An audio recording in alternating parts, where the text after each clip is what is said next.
Z tej strony Filutek. Witam Was na pierwszym odcinku moim. Będzie ten odcinek oczywiście przywitany.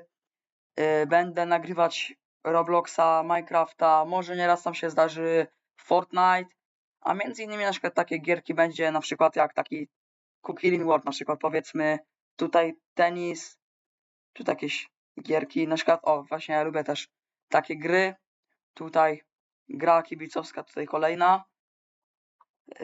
A w Minecrafta, jeśli oczywiście w co będę grał, to będę grał w Bed Warsy, Coxcrafty, w sensie na serwerze Coxcraft, One Bloki, takie właśnie typu gierki luźne, będą raz takie śmieszne, nieraz będą wkurzające gry, będzie też trochę rage'u na pewno, no bo jak to mówią, prawdziwy gracz musi mieć jakiegoś rage'a, nie?